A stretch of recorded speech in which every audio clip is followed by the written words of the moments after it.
Welcome to క్యారవిన్ tour. మీకు చెప్పనా, ఇక్కడ చెక్ ఇన్ కి చెక్అవుట్ కి అసలు ప్రాబ్లమే ఉంది. బికాస్ మనం బుక్ చేసుకున్న టైం కి డేట్ కి మన కీస్ అనేవి డోర్ కి హ్యాంగ్ చేస్తాం. సో దట్ చెక్ ఇన్ కి వెయిటింగ్ ఉండదు. ఎంట్రన్స్ లో బ్యూటిఫుల్ ఓపెన్ కిచెన్ లో మనకి dishwasher, stove, OTG, oven, kettle, cups, glasses, plates, everything ఇచ్చారనమాట. ప్రాపర్ కిచెన్ అని చెప్పుకోవచ్చు. మేమైతే ఓన్లీ గ్రాసరీస్ తీసుకెళ్లాము. బిఫోర్ మేము కొన్ని కర్రీస్ అనేవి ప్రిపేర్ చేసాం. బికాస్ మా ఫ్రెండ్ కి కిడ్స్ ఉన్నారు, వాళ్ళకి ఫుడ్ ప్రాబ్లం కాకూడదని. Like chicken curry and dal. Door కి నెక్స్ట్ ఒక చిన్న డైనింగ్ స్పేస్ ఇచ్చారు. Coming to the living room. ఈ లివింగ్ రూమ్ లో 2 సోఫాస్ ఇచ్చారు. హ్యూజ్ సోఫాస్, చాలా బాగున్నాయి. టీవీ అండ్ వైఫై కూడా ఉంది. మంచిగా ఫ్రెండ్స్ తో చిల్ అవ్వచ్చు. And coming to the my favourite place in this caravan. ఇది అవుటర్ సిట్టింగ్ ఏరియా అన్నమాట. మేమున్న 4 days కూడా వెదర్ చాలా బాగుంది. Let's go to the bedroom part. ఇదేమో 3 bedroom caravan and 2 bathrooms. This is common bathroom అన్నమాట. ఇందులోనే షవర్ కూడా ఇచ్చాడు. 3 rooms కి షవర్ ఒకటే ఇచ్చాడు. Let's go to the my room. ఇది నా రూమ్. 2 beds ఇచ్చాడు, బట్ నేను సింగిల్ బెడ్ చేసేసాను. ఎవ్రీ బెడ్రూమ్ లో ఒక స్టోరేజ్ స్పేస్ అండ్ మిర్రర్ ఇచ్చాడు. ఎవ్రీ రూమ్ లో good ventilation with good view ఉంది. This is another bedroom. ఇది 2 separate beds, but single bed చేసేసాం అగైన్. కామన్ ఏరియాలో హీటర్ అండ్ స్టోరేజ్ స్పేస్ ఇచ్చాడు. Come let's go to the master bedroom. This is couple bed with good ventilation and TV with attached bathroom.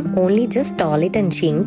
మీకు ఒకటి తెలుసా, ఇక్కడ hair dryer కూడా ఇచ్చాడు అనమాట. అండ్ అలాగే again storage space. Let's go to the beautiful see view. ఈ place మా క్యారవిన్ కి జస్ట్ 4 minutes వాకబుల్ డిస్టెన్స్ లో ఉంది. నాకైతే ఈ ప్లేస్ చూడటానికి ఒక మంచి బ్యూటిఫుల్ ల్యాండ్స్కేప్ పెయింటింగ్ లాగా అనిపించింది. మీకు ఎలా అనిపించిందో కామెంట్ చేసేయండి. హోప్ మీకు నా వీడియోస్ నచ్చుతున్నాయి అనుకుంటున్నాను. నచ్చితే కనుక please like, comment and share. Thank you.